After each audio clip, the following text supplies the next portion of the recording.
আসসালামু আলাইকুম dear viewers, আশা করি আপনারা সবাই ভালো আছেন। তো আমরা ইতিমধ্যে কিন্তু ক্যামটেশিয়া সম্পর্কে কয়েকটি মানে আমার টিউটোরিয়াল কিন্তু ইতিমধ্যে আমার চ্যানেলে আপলোড করা হয়েছে। আসলে ক্যামটেশিয়া আসলে পৃথিবীর মধ্যে অত্যন্ত একটি চমৎকার ভিডিও এডিটিং সফটওয়্যার, যা আমরা যারা নতুন ইউটিউবার, ইভেন যারা ওল্ড ফেমাস রিপুটেড ইউটিউবার, তাদের জন্য কিন্তু ক্যামটেসিয়া অত্যন্ত পপুলার একটি ভিডিও এডিটিং সফটওয়্যার। তো এটি কিন্তু আমাদের শিখতেই হবে যদি আমরা ভিডিও এডিটিংকে প্রফেশনালি নিতে চাই বা সিরিয়াসলি নিতে চাই। ক্যামটেশিয়ার বিকল্প হতে পারে না। তারপরে কিন্তু ক্যামটেশিয়া হাতে খড়ি দেওয়ার পর কিন্তু আপনি চলে যেতে পারেন অ্যাডোবি প্রিমিয়ার প্রো। তো তারই কিন্তু ধারাবাহিকতা, যেহেতু আমি নিজেও কিন্তু ক্যামটেশিয়া বহু কষ্ট করে শিখেছি আর কি, তাই ভাবলাম যে আপনাদেরকেও কয়েকটি ভিডিওর মাধ্যমে পরিপূর্ণ একটি কোর্স উপহার দেই। তারই কিন্তু ধারাবাহিকভাবে পর্ব প্রচারের অংশ হিসেবে আজকে আমার এই পার্ট 2, মানে দ্বিতীয় অংশ প্রচারিত হচ্ছে ইন্ট্রোডিউসিং ফাইল মেনু, মানে আমরা ফাইল মেনু সম্পর্কে জানবো। আপনারা ইতিমধ্যে দেখছেন যে স্ক্রিনে কিন্তু আমরা ফাইল মেনুটা কোথায় অবস্থিত আমরা কিছুক্ষণের মধ্যে জানতে পাবো। তো introducing file menu, video editing on Camtasia for beginner part 2 তে আমরা চলে যাচ্ছি।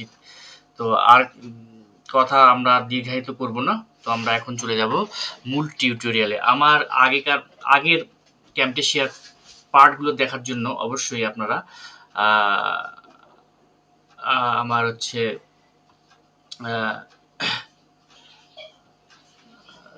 ভিডিওতে আমার চ্যানেলে কিন্তু আপনারা পেয়ে যাবেন, আপনারা একটু সার্চ করলে পেয়ে যাবেন। পাশাপাশি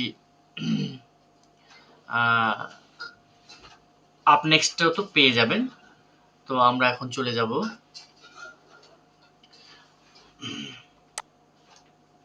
মূল টিউটোরিয়ালে।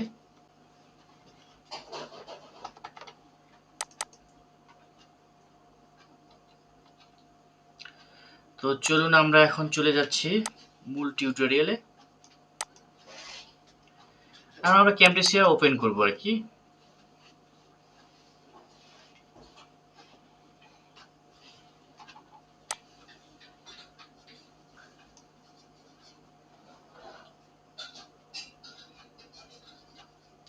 হ্যাঁ, আমাদের কিন্তু এটা ক্যামটেসিয়ার মূল ইন্টারফেস। আমি ব্যবহার করি কিন্তু ক্যামটেসিয়া 2022। আই মিন ক্যামটেসিয়া 2022 ভার্সনটি কিন্তু আমি ইউজ করি। তো আপনারা যে যে ভার্সন ইউজ করেন মোটামুটি সবগুলোই একই কিন্তু ইন্টারফেস। জাস্ট একটু আপগ্রেড ভার্সনটা ইউজ করলে একটু একটু বেশি দুই একটা হয়তো বা আপনারা একটু অপশন পেয়ে যাবেন। তো আমরা এখন চলে যাব। এখানে কিন্তু অনেক কয়টা অপশন আছে। এখানে new project, new from template, open project, new recording. যেহেতু আমরা নিউ প্রজেক্টের ওপেন করে আমরা কিন্তু সবকিছু জানবো অ্যাবাউট ফাইল মেনু সম্পর্কে। তো আমরা নিউ প্রজেক্টে ক্লিক করলাম।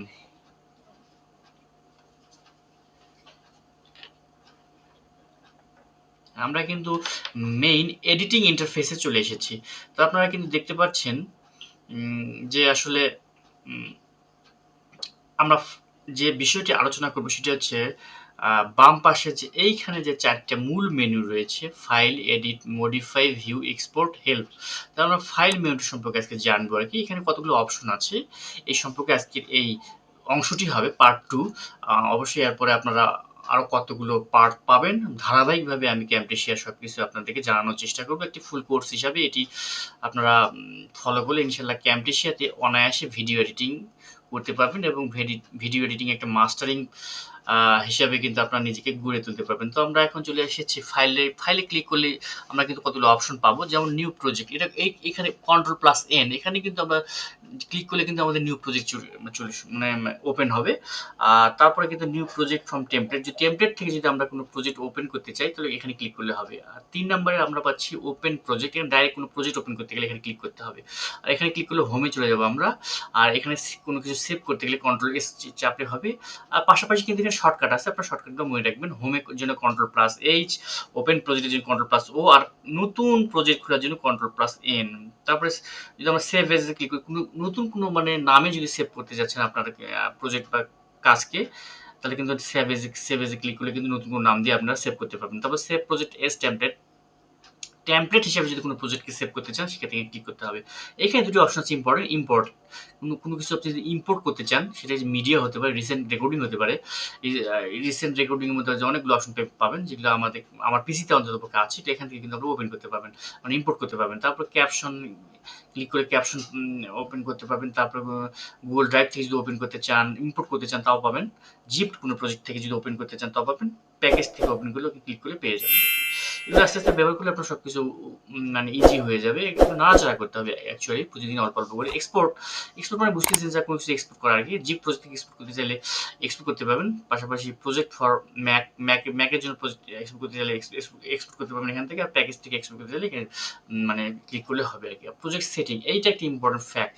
এই যে প্রজেক্ট সেটিং এইখানে কিন্তু আপনার একটা ইম্পর্টেন্ট ফ্যাক্ট, এটা আপনাদের বোঝার জন্য প্রয়োজন। সেটা হচ্ছে ক্যানভাস ডাইমেনশন। এখানে কিন্তু ক্যানভাস 1080 এইচডি আছে। আপনারা যদি মনে করেন যে না আমি যে 4K ইয়া করবো আর কি, তাহলে কিন্তু এই যে 4K ইউএসডি 3840x2160 আপনারা কিন্তু তাহলে 4K তে সিলেক্ট করে নিতে পারেন যদি আপনারা কোনো প্রজেক্টকে যদি 4K তে তৈরি করতে চান। আমি যেহেতু 1080 রেখেছি, আমি এটা রাখতে যাচ্ছি। আর এখানে বিভিন্ন অপশন আছে, সোশ্যাল মিডিয়াতে কতখানি হবে, তারপরে আপনার হচ্ছে কি আইফোনে কীরকম হয়, তারপরে আইপ্যাডে কীরকম হয়, বিভিন্ন কিন্তু আসলে প্রজেক্ট সেটিংসগুলো এখানে দেখান। আর পাশাপাশি আপনারা কাস্টমাইজ করতে পারেন। এখানে ক্লিক করলে কিন্তু আপনাদের ইচ্ছা মতো কাস্টমাইজ করতে পারবেন। তো আমি যেহেতু 1080 এইচডি 1920x1080 রাখতে চাচ্ছি, এইটাতে কাজ করি আর কি। তার পাশাপাশি আপনারা 4K তো করতে পারেন আপনাদের ইচ্ছা আর কি। তো এটা কিন্তু ইম্পর্টেন্ট একটা ফ্যাক্ট। তো আমরা এখন ওয়াইড কিন্তু 1920x1080 অটোমেটিক চলে আসবে, যেহেতু আমাদের এখানে কিন্তু ক্যানভাস ডাইমেনশনে কিন্তু আলটিমেট কিন্তু এটি সেভ করা আছে। তো এরপর কালার, কালারটা আমাদের ব্ল্যাক হিসাবে আমরা ব্যবহার করব। আর ফ্রেম রেট খুবই ইম্পর্টেন্ট। আপনি কোন ফ্রেম রেটে প্রডিউস করতে চাচ্ছেন, আপনার প্রজেক্টের ফ্রেম রেটটা কি, তাহলে এইখানে কিন্তু ইম্পর্টেন্ট কতগুলো ফ্রেম রেট আছে। আপনি কিন্তু 50-তে করতে পারেন, 25-এ করতে পারেন, অথবা 60-তে আপার ফ্রেম রেটে করতে পারেন, অ্যাজ ইউর উইশ। তো আমি সাধারণত 30-এ করি, 30 রেখেছি। তবে অ্যাপ্লাই করলে কিন্তু আপনার এই প্রজেক্ট সেটিংটা কিন্তু অ্যাপ্লাই হয়ে যাবে। আপনারা কিন্তু অবশ্যই ফাইলে যে প্রজেক্ট সেটিংটা এটা কিন্তু ইম্পর্টেন্ট, আপনারা কিন্তু এটা দেখে নেবেন আর কি, কারণ এই প্রজেক্ট সেটিংয়ে কিন্তু সমস্ত কিছু প্রডিউস হবে আর কি। তো আমরা এখন চলে যাবো সাইন ইন। আপনি যদি সাইন ইন করতে চান টেকস্মিথ ক্যামটেসিয়ার সঙ্গে যদি কোনো অ্যাকাউন্ট থাকে তাহলে সাইন ইন করে কাজ করতে পারেন। তো নিউ এখানে কিন্তু important Ctrl+R shortcut new recording যদি করতে চাচ্ছেন আপনি, তাহলে এখানে যদি আপনি ক্যামটেসিয়া থেকে যদি নিউ রেকর্ডিং করতে যাচ্ছেন তাহলে কিন্তু এখানে ক্লিক করে রেকর্ডিং হয়ে যাবে। পাশাপাশি আরেকটি অপশন আছে যে আপনারা দেখতে পাচ্ছেন যে রেকর্ড, এখানে ক্লিক করলে কিন্তু রেকর্ড হবে। তো দুই ভাবে করা যায় আর কি, নিউ রেকর্ডিং বা ওখান থেকে করা যায়। কানেক্ট মোবাইল, আপনি যদি কোনো মোবাইল ডিভাইসে কানেক্ট করতে চান সেক্ষেত্রে এখানে ক্লিক করলে কিন্তু মোবাইল ডিভাইসের সাথে কানেক্ট করার জন্য প্রয়োজনীয় অপশন পেয়ে যাবেন। এই যে কিউআর কোড আছে, কিউআর কোড দিয়ে কিন্তু আপনি মোবাইল ডিভাইসে কানেকশন করতে পারেন। তো আমরা এখন চলে যাব করেছিলাম কানেক্ট ডিভাইসে, ম্যানেজ থিমস। আপনি যদি থিমস চেঞ্জ করতে চান তাহলে কি হবে, এখানে ক্লিক করলে কিন্তু আপনি আছে থিমস চেঞ্জ করতে পারেন। থিম ম্যানেজার, এটা a theme allows you to quickly apply styles to call out shapes, বিভিন্ন ধরনের করতে একটা বিভিন্নভাবে সাজানোর জন্য আর কি। এই থিমটাকে যদি আপনি চেঞ্জ করে অন্য থিম ব্যবহার করতে চান তাহলে থিম কিন্তু ম্যানেজারে কাজ করতে হয়, থিম ম্যানেজার হিসেবে কাজ করা যাবে আর কি। তারপরে আমরা কি আছে ম্যানেজ টেমপ্লেটস। আপনি যদি টেমপ্লেটস, বিভিন্ন ধরনের টেমপ্লেটস আছে এখানে, যদি টেমপ্লেট যদি এখানে অন্য কোনো টেমপ্লেট নিয়ে কাজ করতে চান তো এখানে কিন্তু টেমপ্লেটগুলো আছে, এটা নিয়ে কাজ করতে পারেন আপনি। পাশাপাশি এখন আছে লাইব্রেরিতে কতগুলো অপশন আছে। এখন লাইব্রেরিতে আপনি কি নিয়ে আসতে যাচ্ছেন, ইম্পোর্ট মিডিয়া টু লাইব্রেরি, মানে কি মিডিয়া আপনি লাইব্রেরিতে ইম্পোর্ট করতে যাচ্ছেন তাহলে এখানে ক্লিক করবেন। পাশাপাশি এক্সপোর্ট লাইব্রেরি, মানে লাইব্রেরি থেকে এক্সপোর্ট করতে যাচ্ছেন তো এখানে ক্লিক করলে হবে। আর ইম্পোর্ট জিপ লাইব্রেরি অথবা ডাউনলোড মোডে আছে, মানে কোনো কিছু যদি লাইব্রেরিতে ডাউনলোড করে যদি আরো কিছু আনতে চান সেক্ষেত্রে কিন্তু ডাউনলোড মোড অ্যাসেট, আরো অ্যাসেট কিন্তু আপনার লাইব্রেরিতে রাখতে পারেন। তো এখানে ব্যাচ প্রোডাকশন আছে, ব্যাচ প্রোডাকশন কাজ হচ্ছে কি, এখানে আপনি অনেক কিছু কাজ একসঙ্গে করতে পারবেন নাকি, মানে একাধিক ফাইল বা প্রজেক্ট আপনি একত্রে কাজ করতে পারবেন। এখানে যে ব্যাচ, এটাকে বলা হচ্ছে ব্যাচ প্রোডাকশন। আর সর্বশেষ আছে এক্সিট, মানে হচ্ছে গিয়ে এখান থেকে আপনি মানে করতে পারেন। তো আমি যেহেতু এক্সিট নিব না সেহেতু আমি ফিরে দিলাম। তো এই ছিল আজকের আমাদের মোটামুটি ফাইল মেনুর কাজ।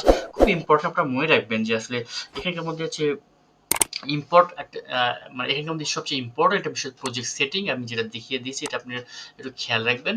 আর পাশাপাশি যেটা সেভ এজ এগুলো কিন্তু আপনারা একটু জেনে নেওয়ার জন্য আপনারা মানে মনে রাখার চেষ্টা করবেন যে আসলে ফাইলে কি কি আছে। এটা একটু কয়েকদিন ঘাটাঘাটি করলে কিন্তু আপনার মুখস্থ হয়ে যাবে। তো আজ এ পর্যন্তই। আমার পরবর্তী ক্যামটেশিয়া সংক্রান্ত ৩ নাম্বার পার্ট দেখার আমন্ত্রণ জানিয়ে আজকের মতো বিদায় নিচ্ছি। আসসালামু আলাইকুম।